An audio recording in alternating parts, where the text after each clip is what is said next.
SMART24, driving business.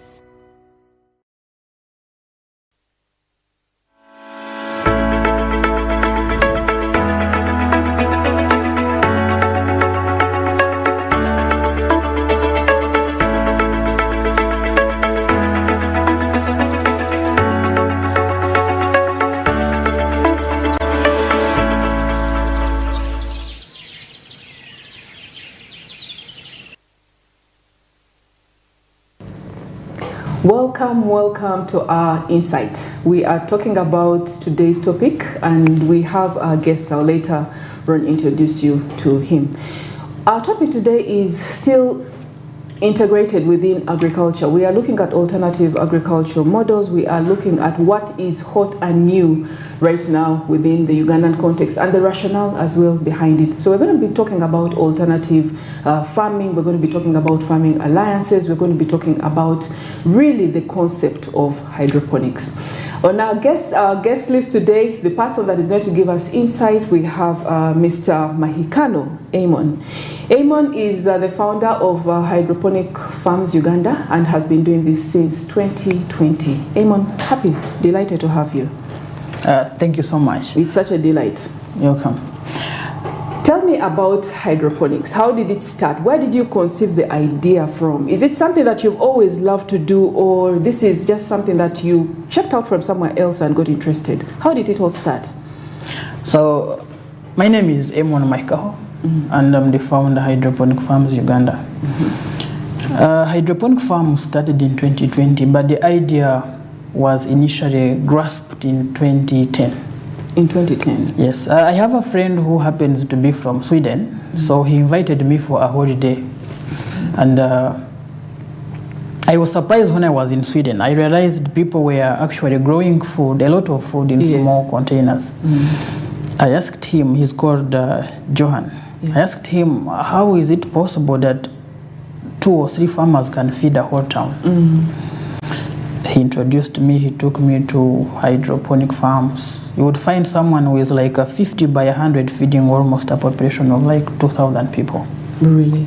Yes. And it was more or less vertical? Yes. It was vertical farming? They actually vertical, like you can even go like 10 feet up in the air, and it's covered, kind of different from what we have here, temperature controlled, etc. So because of my ability to be able to look at what they are doing and how he loved me, he sponsored me to go for training. It's still back in Sweden? Yes. Yes. I was able to do training for 6 months, and I got the knowledge. When I came back here, I had the idea, started doing this at a small scale at home, and later we were able to register a business and put this onto a commercial kind of platform. When because this is sort of like a mindset issue, I'm assuming you said earlier on that when you got into this, you were very surprised that they were able to feed an entire town from just 3 or less farms. Now I can imagine when you got back home to Uganda, what was the reaction to those that you began to talk to and maybe show about this new innovation? What was the reaction? Were they as surprised as you were? We would like to find out. The first group of people to be surprised were my family members. They could not believe that when we talk about hydroponics, this is soilless farming, farming without soil. So very many people were surprised. Traditionally, we have grown up in an environment where people just have to see plants being put into soil. Yes. But here you have someone who is saying, with only water, you can grow plants. It was a surprise. It was a shock. It was a shock. I even had to do some betting with some people, and I ate their money.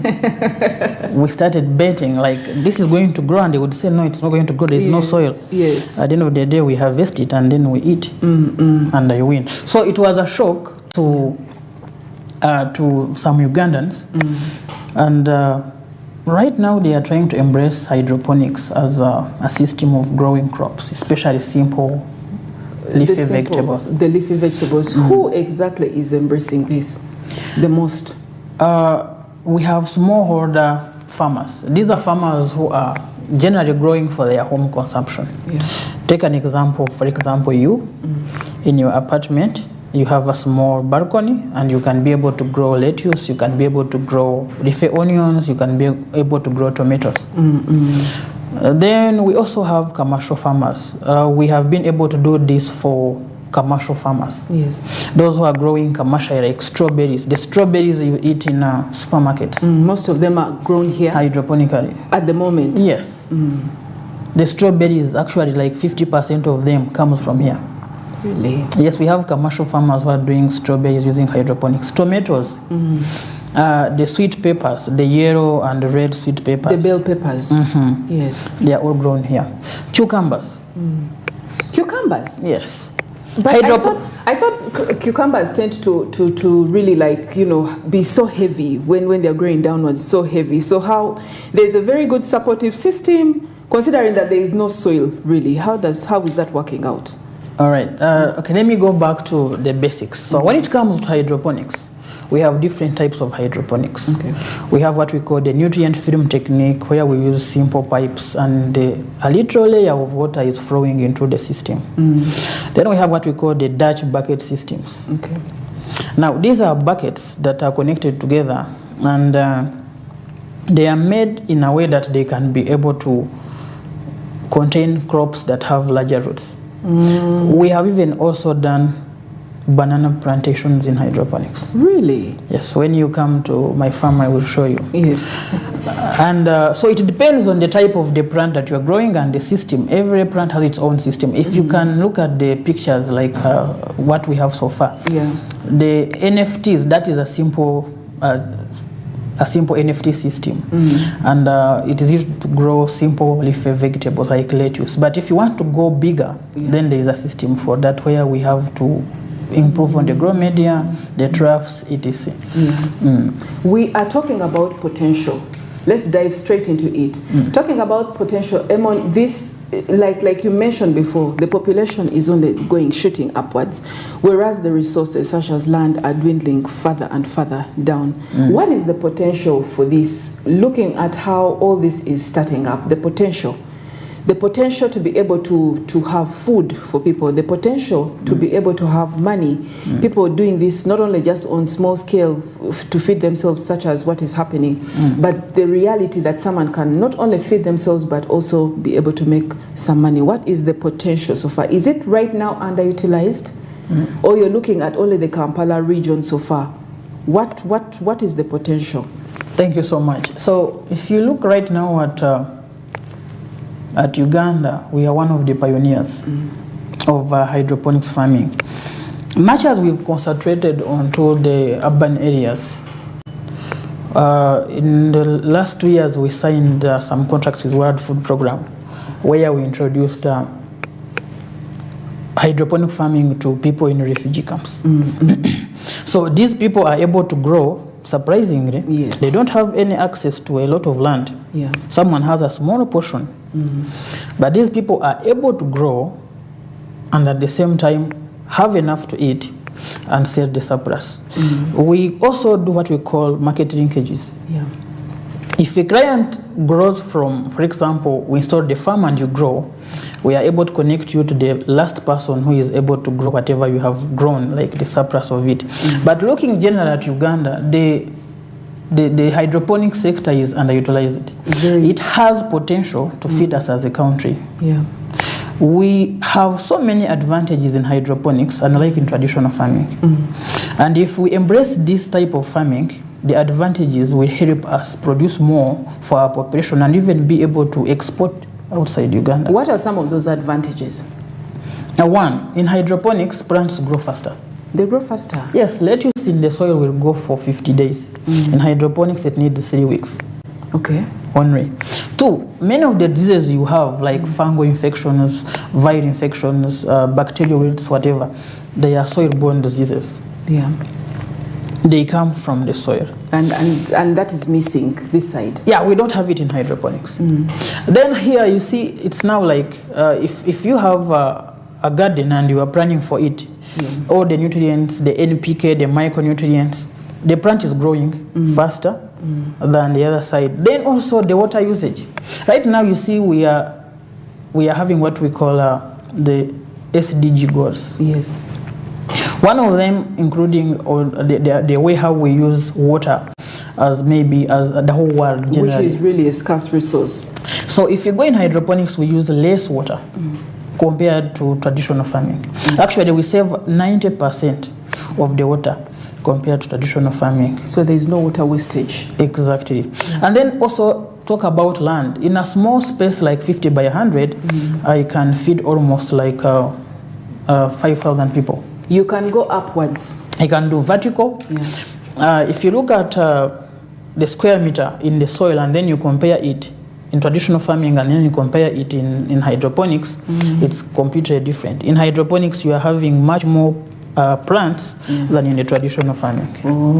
Because so there is maximum utilization of space. Of land, exactly, of space, exactly. Of every space. Yes, because you can do vertical, you can go sideways, you can do anything you want, so long as you have space. You can even grow up to the level you want, so long as there is enough space for the plants to grow. Yes. You mentioned one thing, and one of the advantages was the fact that it's faster growing. For example, if it's a plant such as lettuce, it's faster growing. Have you had skeptical Ugandans talk to you and say, these fast growing things of yours are the ones that bring on cancer? Because we've had quite a lot of talk from different Ugandans who come in and say, you know what, these fast growing chicken have issues, these fast growing tomatoes have issues. Have you had those sentiments? Yeah, actually, people believe something that grows fast is hazardous. But what we use, like in hydroponics, for us, we are completely organic. You're completely organic? Our nutrients are organic, 100%. Meaning, we don't have synthetic fertilizers. Cancerous substances, many of them are in these fertilizers that are synthetic. But for us, we are organic. Of course, we have had people doubting. Yeah. For example, someone tells you, how can a cucumber grow in 50 days? But you explain to them, many of them don't have the information and the knowledge about hydroponics. How are these organic fertilizers, accessed? Do you make them? Out of what particular substance are they made?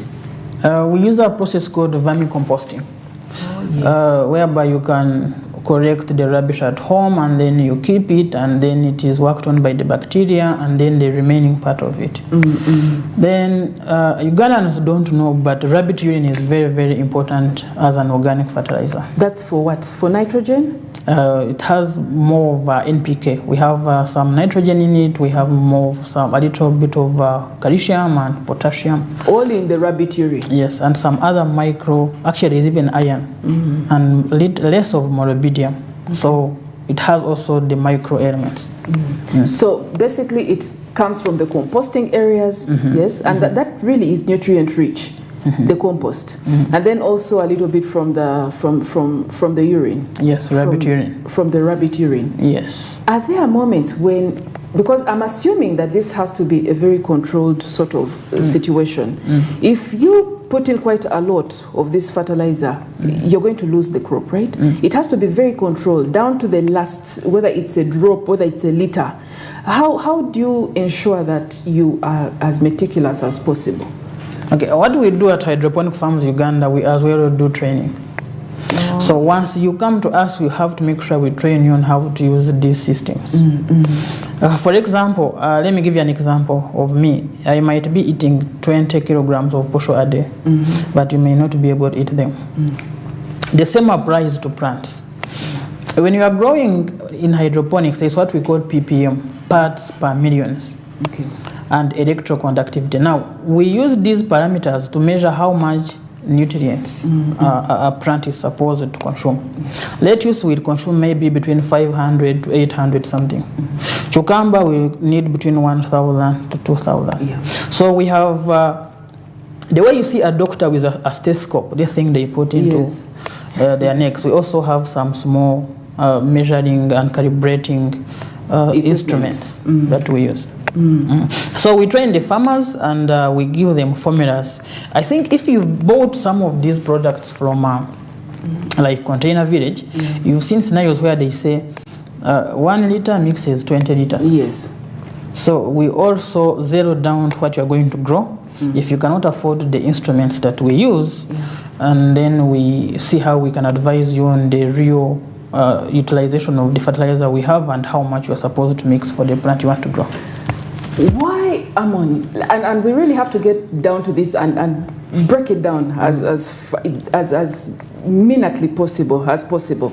We've had moments where these such wonderful ideas as the hydroponics, very innovative, ideas come up, and you're getting to see how much, for example, someone is able to cut down on their costs, but also be able to reach out and have better nutrition and have even more income. Why is it that it's not really being taken up so quickly? Then let's even just keep it within the urban context. Why isn't it? Is it so expensive? Is it so expensive? Isn't there maybe, because I looked at some of the footage that we have been showing, and this is really plastic piping, which maybe to the average Ugandan can be a little bit expensive. Is there alternative piping maybe that can be used that is much cheaper? Because this is something that utilizes the least space possible and the returns are enormous. Why is it that the uptake is a little bit slower? One, partly we've not been supported by maybe the responsible people. You see, if we have programs like NAD's program, like operational waste creation, if we put it upon us as maybe the government bodies to make sure that we train our people to embrace hydroponics, there's a time actually the president talked about it. Yes. So we have got to make sure that we talk to our population to embrace hydroponic farming. Secondly, it's not something that you're going to do in an overnight. It takes time. You need training. The challenge we have with Ugandans is once they see something working, yes, they come to the farm and they see how this plant is growing, this is a pipe, this is a pipe. They want to go over and do it their own. Exactly. They want to go back home. You will find someone has organized his pipes. Yes. But hydroponics is not all about the pipes. It's not about organizing the pipes. Exactly. It's the science of growing. Why do they want to copy and paste? Do you charge highly for that? Someone pays for the training, but he doesn't have maybe the money to buy the hydroponic farm. Oh, yes. And he goes back at home and he starts doing his things. But I want you to know that even with a simple water bottle, you can do hydroponics. Just a simple bottle of water? Just a simple water bottle, a PET bottle. Yeah. You can do hydroponics. So this has happened so many times. People coming in and having a look around the farm, and then they immediately do not want to get into the encumbrances of having to undergo the training or even buy. Yes, by the setup facility. So what they do is they go back home very quickly and attempt to put up something, copy and paste basically. Exactly. And in most cases, this turns out as a disaster. They fail. Do you get moments where? They come back. And they come back. My things are refused to grow. You see, I got some small pipes, I did this, and now the pipes have failed to work. The water is getting warm, plants are green. Yes. And then you come in and you help. And you basically take them again through how it should have been. Because now if you are designing these systems, there is a way how they are supposed to be aligned, the water saturating, the oxygenation, etc. Everything they don't have that knowledge. So they just want to do it on their own. That's the challenge we have in Uganda. And also you might, like we started, we were by that time the pioneers of hydroponics in Uganda. But someone comes to your farm and visits and he sees what you do. He goes tomorrow, he also starts a campaign that is in hydroponics. And this happens often. This happens often. It's so ridiculous. But everyone, I think let's take a very short break. We'll be right back to talk about farm to market and talking about as well as the different partnerships that are on the offing for this. Let's take a short break. We'll be right back after this.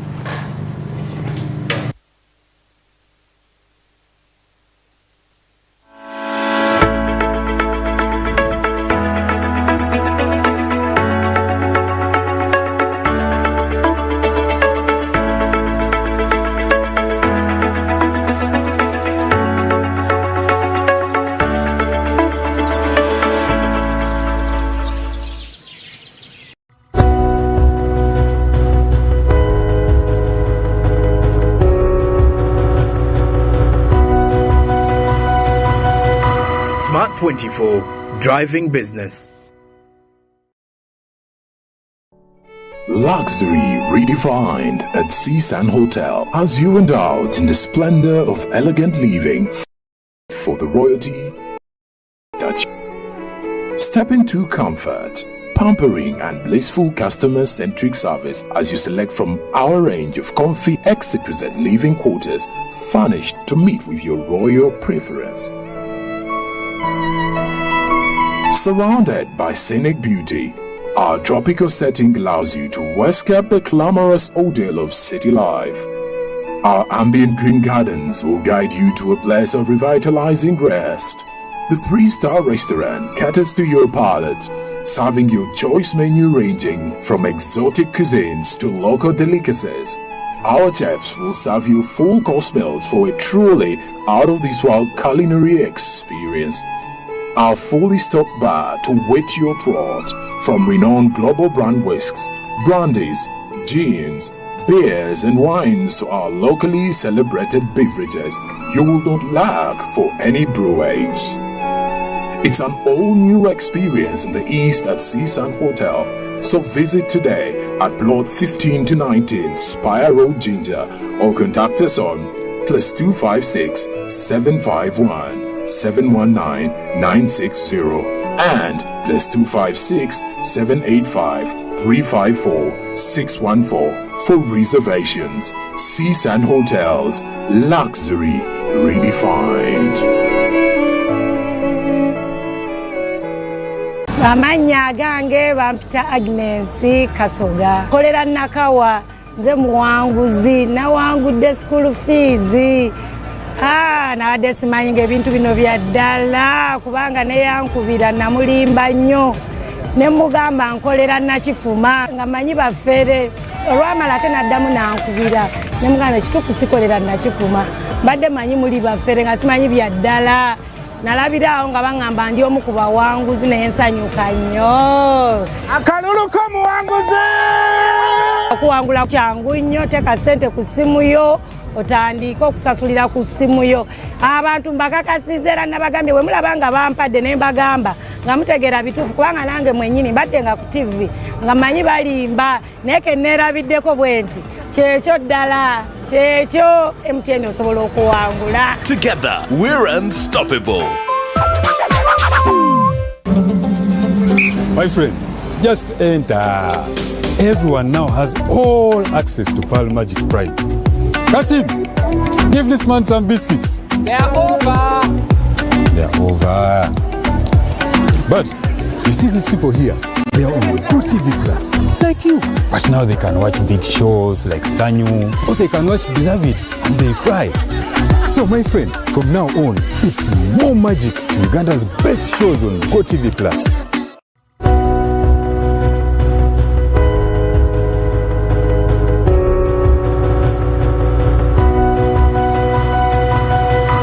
SMART24 Driving Business.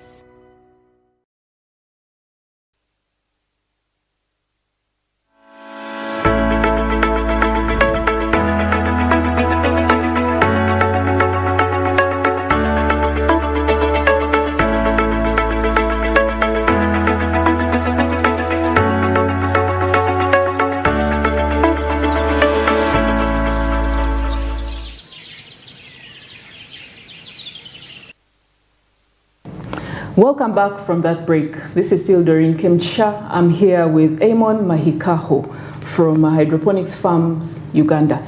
Now we're talking about alternative farming. We are talking about the integration, alternative farmings, the potential for partnerships, linkages to the markets as well. So from the field to the market, yes? From the field to the factories, from the field to the very final user. You have talked about partnerships even off screen. We talked about the partnerships. We know for sure that there are quite a number of partnerships that you have with companies, yes, the eateries, as well as with outgrowers. How good can this work out? One of the ladies that we talked to mentioned that in most cases, if the outgrowers don't understand the concept particularly, and they don't understand the part about consistency, even if you have an MOU with an eatery and you are supposed to put particular kgs per day, you'll find out that you're being disappointed by the outgrowers. Has this happened to you as yet? Thank you so much. So what happens is once we have earmarked you as one of our growers, outgrowers. So we take you through the do's and the don'ts. There is a particular quality that we are supposed to be having. We train you on how to achieve that quality. And then also the supply must be on the right time. For us, what we do, we've created a team that collects the produce from the farmers. So it's our burden to make sure that this produce is collected from your farm, measured, and it's in the right quantity and quality. And then it is delivered to our stores, where it is further dispatched to the right client. We have built partnerships with NGOs. We've had a partnership with, I may not mention their names, but bigger companies in this country, starting from World Food Program for refugee environment. We've gone on to do with suppliers of the materials we use locally. As a grow media, or what we call the substitute for soil, it's called cockpit. It is it cockpit or cockpit? Okay, cockpit, cockpit. Okay. But in our Luganda English, it is cockpit. Okay. Yes. So this cockpit comes from India. Really? Yes. I thought it was you could use the substrate, this hairy stuff from coconuts. No. You can't? When you look at a coconut, before it's processed, it's more acidic. Oh, yes. So they need to process it and reduce on the acidity. Even after processing it and bringing it, we need to make sure that we reduce on the acidity by treating it. Okay. So we've signed also partnerships with a company in India that supplies us with cockpit. However, we also have other grow media which is not used, which is not known to the farmers. Like, for example, we use small stones. Small stones? Yes. The gravel? Yes, the white ones. Yes. They can also work very well, because someone may not be able to, a farmer may not be able to invest into cockpit. A block goes for 80,000, so it might be expensive. And this block here can do how many farms? It can do, for example, one block gives you around 200 kgs of what to use into the system. Okay. So this is around like that's 200 plants? No, 1,000 plants. 1,000 plants for every 80,000. Yes, and then you can rewash it, treat it, and use it again. Oh, that's not bad. Apart from that, I also want to let people know, farmers know, that they can use sawdust. Sawdust. Sawdust also tends to have quite a lot of chemicals. Yes, yes, we boil it and treat it, and then you can use it when it's not hazardous to the plants. It doesn't rot, considering that it's in proximity, it's in contact with water. No, the treating eliminates the rotting part of it. So we don't use it in its raw form. That's why you have to get the training on how to use that. Okay. Then also, if you go in the NFT systems, sometimes just plants don't need any grow media, putting them just in water. As long as they are balanced nicely. Yes, and they can be able to grow. Now, Eamon, with all this happening and the simplicity with which you actually make it seem, why is it that most people are scared? Why is it that most of them are scared? We've had, and just giving you a recap, we've had moments whereby farmers say they invest quite a lot of money in agriculture and then they make losses at the end. You are saying that basically hydroponics, yes, can give you the very quickest harvest time. In addition to that, you can use the least cost to be able to put up something. And then you go on and say there are so many companies that need, so many eateries, so many different consumers that need this. What is it about the Ugandan system that is not handling this the right way? Because clearly there is market for this. There is market for lettuce, there is market for bell peppers, and all these different things. Why is it that it's not being channeled the way it should be, in your own view? So you see, Uganda has, generally in the farming sector, we have a weakness. It's not regulated. So we have a lot of people who come in and their role is to make money. Then we have people who have come in and they just want to, they are doing farming with a passion. So what happens is many people have been misled. Yeah. Someone, because he wants to get money from you, he will tell you that if you invest 500,000, you are going to get out 1 million in the next harvest. And the farmer ends up getting like 10,000 shillings. Yes. So they hate the whole system. It's good that we be open to the farmers. Yeah. We tell them, for example, if you invest 500,000, you are going to get it after maybe 4 cycles. Like in hydroponics, we are not controlled by the weather, the climate. Meaning, if you harvest today, you can plant again tomorrow. So a farmer, if he's consistent, he's capable of getting out what we call the return of investment. Yeah. And this doesn't happen at the first harvest. It's a process until when you break even and you start making profits. Yeah. Then also, I think, and talking about breaking even, because under the assumption that this particular process where you have to wait is based on I have planted within this particular area and now I'm going to wait to harvest before I plant again. What about if you have a different model that is more or less continuous, whereby you're able to plant, yes, plant week 1 and then week 2 plant a different corner, week 3, so that you have continuous surplus. You have a continuous supply. Perfect. It's as if you've been at our farm. So what happens is we have seedlings that are growing in different stages. These ones are going to be transplanted tomorrow in the nursery channels. The other ones are for next week. The other ones are for the other week. So you find the cycle is continuous. Yes. And the harvesting doesn't stop. It doesn't stop. And this is the great thing about, you know, alternative farming methods such as hydroponics. Because it gives you that. One of the issues that we have had notably from the farmers is that they tend to be, you know, the up and then the down. The ups, that is when there is a bumper harvest, everyone, the markets are all flooded, the prices hit rock bottom because it's a bumper, it's a harvest. And then later on you have the slope, it's downhill. So we are talking about that particular linkage to the market and how the farmer should be able to capitalize on the availability of seamless, you know, planting and harvesting. How often do your outgrowers do this?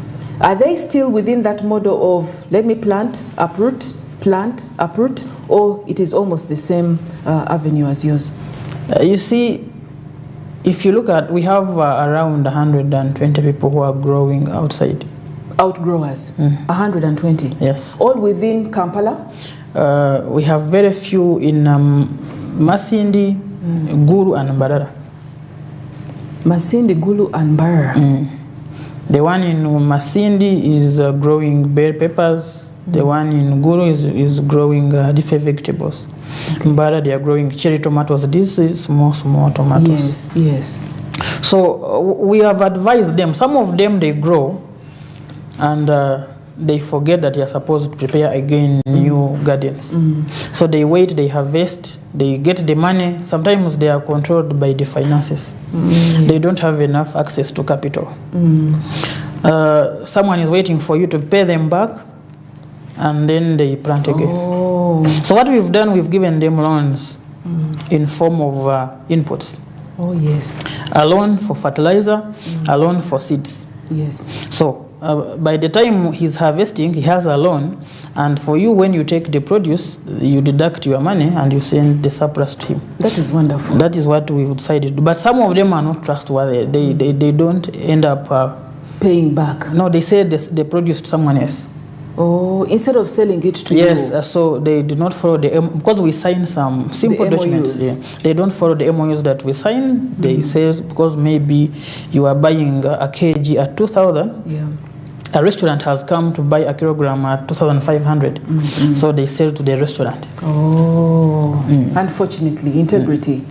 And we also know that the majority of those that you get to train and handle and work with are women. Yes. Is that true or false? 100% true. There is a way, I think the burden of feeding a family in African setting is on the women. So we have so many women who come.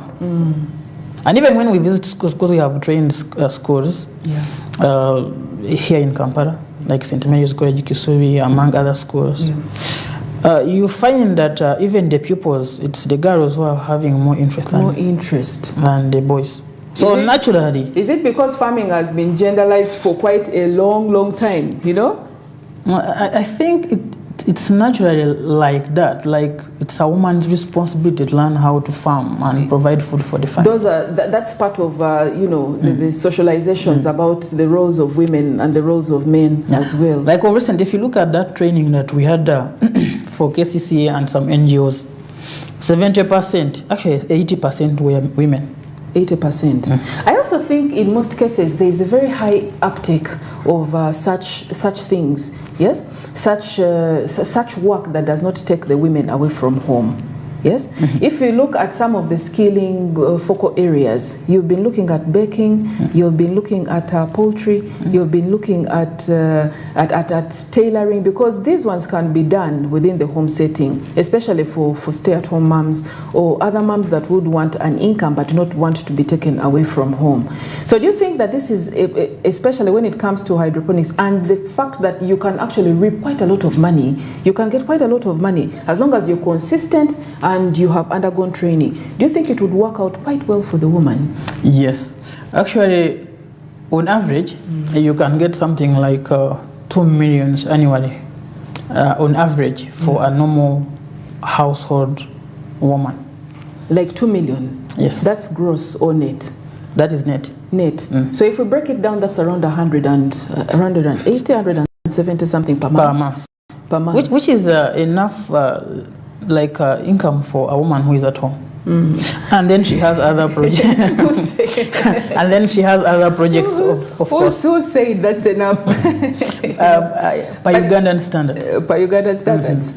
Okay, and now right, we know there's quite a burden because more and more women are really chipping in. They have to chip in school fees. They have to chip in, you know, for the medical bills. So we are really looking at ways in which the woman can be able to participate in innovations such as this, and then immediately even have to go through, not have to go through the market hustle, but have the linkage to the market. Can any person walk in right now into Hydroponic Farms Uganda and be able to capitalize and really be able to benefit, be able to benefit from this sort of arrangement, come in for a training, be enabled or mentored on how to grow these particular leafy vegetables, and then also move on to the next part where she has a memorandum of understanding signed with you, so that she is able to supply you, and you get to sell. All she needs is the money. Is that possible? Yeah, 100% possible. You're still taking in more and more? We are doing it on a rolling basis. So what do you mean rolling basis? If you come in today, you get the training immediately. Is there any price tag to this? Yes, we charge a small fee, which is convenient for the two of us, for the farmer and the farmer. You also have to break even. Yes, we also have to make sure we pay our facilitators, the equipment we use, etc. What are those things, Amon? What are those 2 or 3 things that you wish Ugandans knew about this sort of farming, hydroponics? What are those things where you sit back and you look at yourself or look around and say, you know, this is so sad, or this is so exciting, I wish Ugandans would tap into this, or I wish they knew ABCD. What are those 2 or 3 things? 1, you don't need land to practice agriculture. That's the first and foremost. Yes. You find someone is complaining and saying, you see, I did not inherit any land, we don't have land. That's not an excuse. It isn't. Where you sleep, start from there. Hydroponically, you can grow and start from there. 2, you don't need to go to the university to learn the way how hydroponics operates. You can get simple training that can help you. As you are growing, you are learning more on how to do it. You learn from the job. Lastly, it's not big things that can get you out of poverty. You just need consistent small things. And consistency. Yes. And then trust. Like if I'm dealing with you, companies dealing with you, make it worthy. I'll give you an example. Here we have people who come in, they don't have any business, and they have come from abroad, and then all of a sudden they are supported by their fellow businessmen. 4 years down the road, you find they are very, very rich because of trust. So if we can trust each other, and maybe I trust you with the inputs, then at the end of the day, we can be able to get out of poverty as a team. You know, you mentioned, as you talked about trust, I reflected and thought about all those visitors who come down to your place. Not all, some of them that you have noticed, the ones who come over to your place and then just sneak off and go and start their own instead of partnering with you, and then make mistakes. When it goes all wrong, then they come back again. Is it part of the Ugandan way of doing things that we are failing when it comes to trust? We are failing when it comes to commitment and consistency. What is it about our Ugandan culture and setting? I think naturally Uganda has a problem of trust issues. Naturally. Yeah. Because we have had people who have come in as interns, and you train them like for 1 month. Tomorrow he goes and he registers so and so something hydroponics. Yes. And he also wants to impart people to make sure that they also embrace hydroponics. And yet he doesn't have any knowledge at all. Within the 1 month that he was interning, he hasn't picked up anything? What? No, he has the knowledge, a little bit of knowledge. But what took me, for example, 1 year, he thinks he can do it. Learn it all in 1 month. 1 month. Yeah. So at the end of the day, he gets people, he misleads them.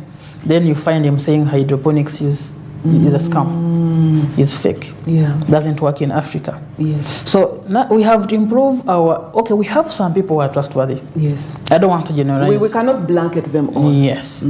But majority of us still have a low sense of trust. Yes. And commitment. Have you had memorandums of understanding signed with some of the outgrowers and they've backed out and disappointed? Yes. And disappointed. Yes, and you cannot sue them. And what are some of their reasons? Let's trickle down back to that. What are some of their reasons for the disappointment? One, they don't have permanent press overboard. Oh, yes. Someone has started a farm when he is in Bukoto.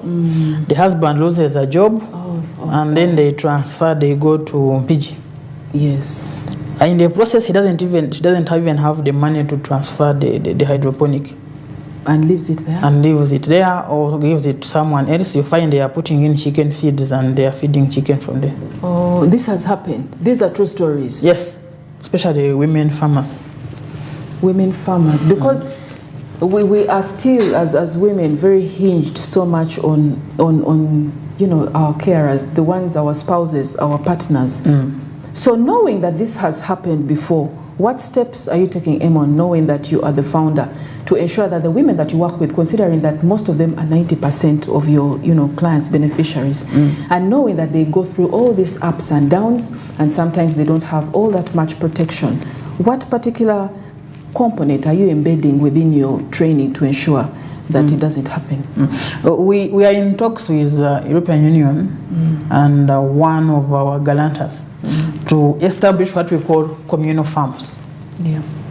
For example, you find Kawempe, Makinde, our farmers have one big farm. They all come there and work like once in a while.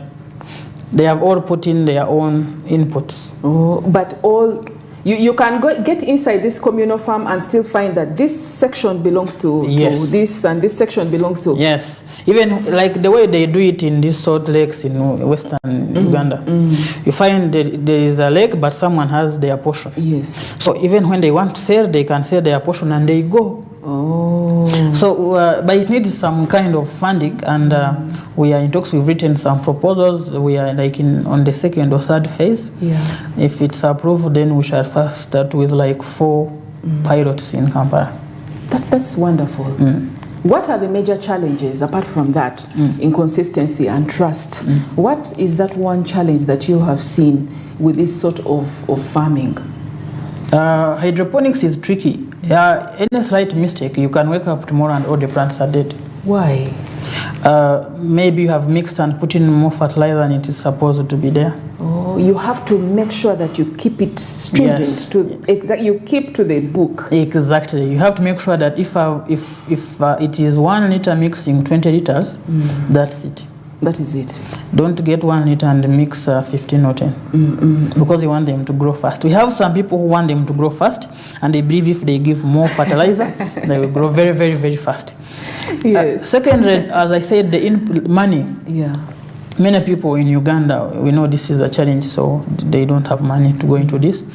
Others don't want to get the training, and they want to do hydroponics. So that's also another big challenge right now that we have. The knowledge is lacking. Yeah. And then lastly, we also have the traditional mindset. Yeah.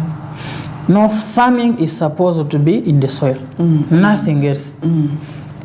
We have some people who have even refused to buy like strawberries that have been grown in hydroponics. Is it intentionally, is it labeled as such? Is it labeled as such? When you get out of our farm, like we have some space where we sell some of the things that have come like out of a stall, yes. So someone would ask you, is this grown inside here? You say yes. He says no. I will not be able to eat that. Because there is that perception that really these sort of like innovations, the modern innovations rely heavily on chemicals. That's what they believe. That's the perception. Yes, and then they forget in hydroponics there is no pesticides. We don't spray anything.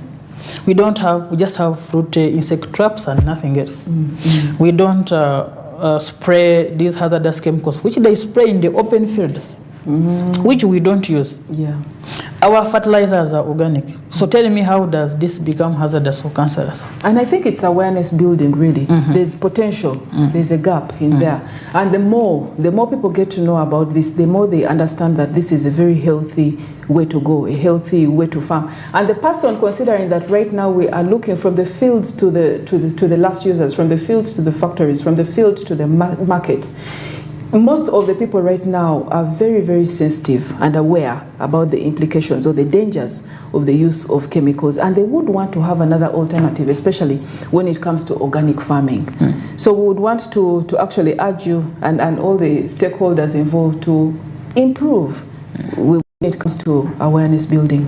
Eamon, this is such a delight. I want you to take just 1 or 2 moments and look at that person who is viewing us right now and talk to them and urge them to embrace some of these innovations, especially, and when it comes to the mindsets as well, please impress it upon them for them to understand the benefits. I know you've been misled, and a lot has been said about other farming types that are not the traditional ones. But I want to remind you that the world has changed. In the next 10 or 20 years, we want to be having access to land.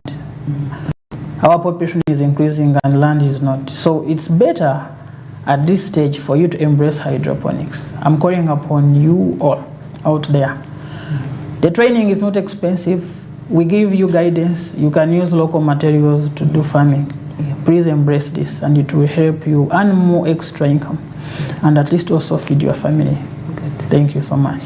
And that is just about it. This has been Doreen Kemcha bringing you insight with Eamon visiting as our guest today, giving you insight onto hydroponic farming. Eamon is the founder for Hydroponics Farms Uganda, and they've been doing this for quite a number of times. Yes? Since 2020. Since 2020. So until next time, we wish you well and have a nice day. Bye-bye.